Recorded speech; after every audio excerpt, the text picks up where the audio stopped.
I really need to break that habit and start finishing projects instead of just being all over the place starting new things and never coming back to old things. Hi.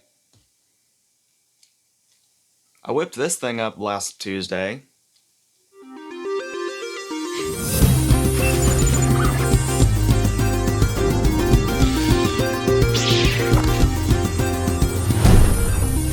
Hello, humans and other species. My name's Davis, otherwise known as Fluffball, and you're watching Fluffball the Wizard. Now, I've never actually successfully made a significant one-day build that I am happy with. And I wasn't planning to either, but let me walk you through my process here. So I wake up in the morning with my bed now over there, and I've left my water bottle on my desk here. Now, I don't want to get up, but I need water and I can't reach it, so what do? Like an engineer, I start thinking of things to make that will help me reach it. And while I was doing this, a very old idea popped into my head. For anyone that doesn't know, this is a scissor lift mechanism. It takes the idea of, like, scissors, you know. What if we had scissors, but a lot of them? So you take the scissors and you go like this, and then when you connect the ends like this, they go like...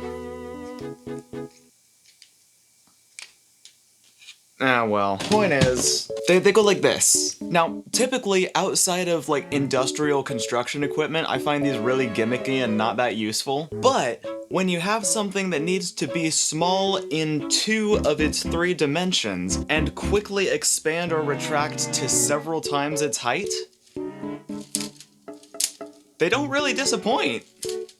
Now, this thing, this middle part, I used to make this all the time as a kid. It's actually really simple and easy to construct, even though it looks complicated, so this was a great way to look cool without trying very hard. However, the thing that is complicated, but looks like it shouldn't be, is attaching something to the end of this that stays level between both ends, like keeps the average angle of these 2 points. So you can see both of these points are rotating as I expand and contract this, but this platform is staying level. Now this was something I had never done before, and the only way I've seen it done is by using some kind of a sliding mechanism like I've done here. Usually they just use like rails or a piston or something, which mechanically, to me, is very unsatisfying. I would think there's a more elegant way to do this, but I did it anyway, and I mean,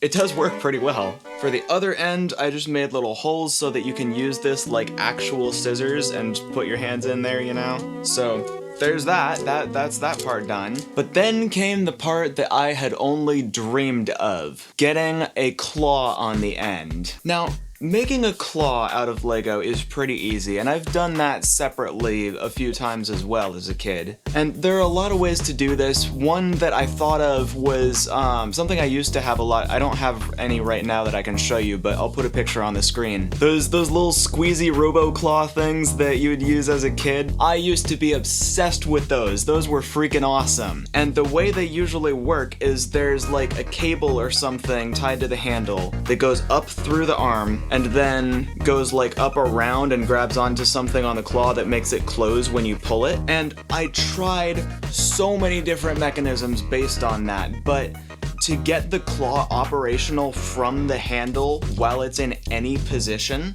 and hold its position while it's expanding or contracting, there was just too much friction, too much slack, too much tolerance. It's making it mechanical like this was, it just wasn't doable, at least not with Legos. Now, you might think I could just use a servo and be done with it, but I really wanted this to be purely mechanical. Like, ideally, it would be rigid mechanical like those claws that are just pure mechanism, because I love those things, but like I said, that didn't work. But it was at that point that I remembered a kit I'd seen for a robotic arm that used syringes as hydraulic actuators for the arm.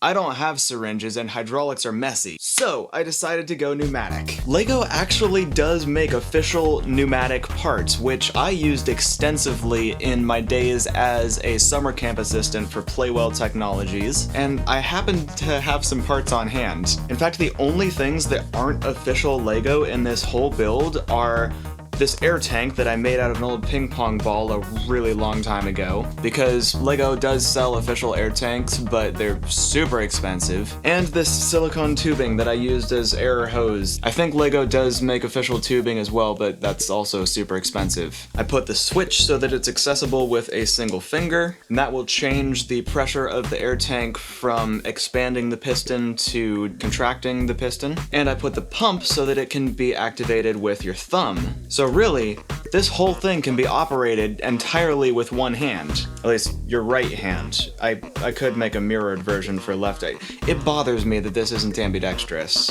because I love ambidextrous tools. But whatever, it works. A few iterations later, and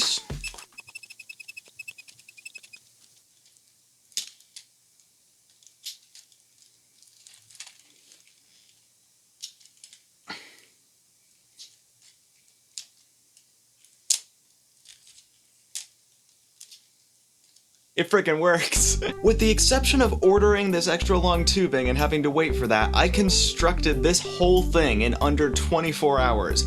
I've never done a project from start to finish that fast. It was just so exhilarating at the end of it to be like, I woke up in the morning, had a problem, thought of a way to solve it, and willed it into existence in under a day. If that's not the epitome of being a maker, I don't know what is. Now, I could probably make a much better version of this with some careful CAD modeling and 3D printing, maybe some machining if I really wanted to get fancy, even though I don't have those kind of tools at my house. But doing this reminded me of the importance of just diving in, getting your hands dirty, and starting a prototype when you have an idea. Just use whatever you have lying around, just get a concept going, and it works. Now, I probably won't come back to improve this. I mean, I didn't plan to make it in the first place. In fact, I usually have a pretty strict schedule that I stick to. But I mean, what I like to say is, sometimes you have to take a break from both the have-tos and the want-tos and do a just because. So behold, my beautiful, wacky,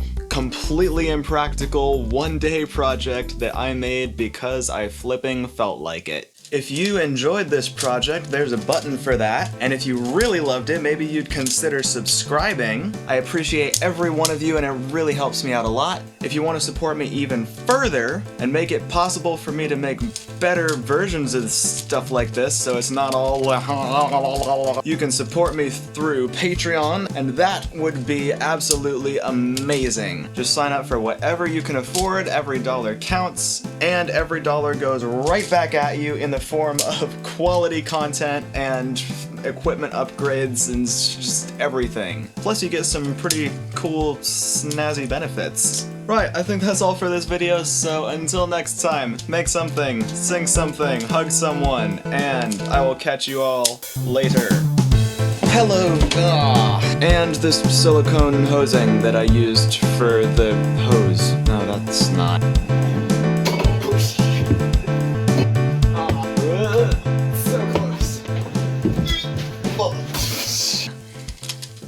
I just hit myself in the face.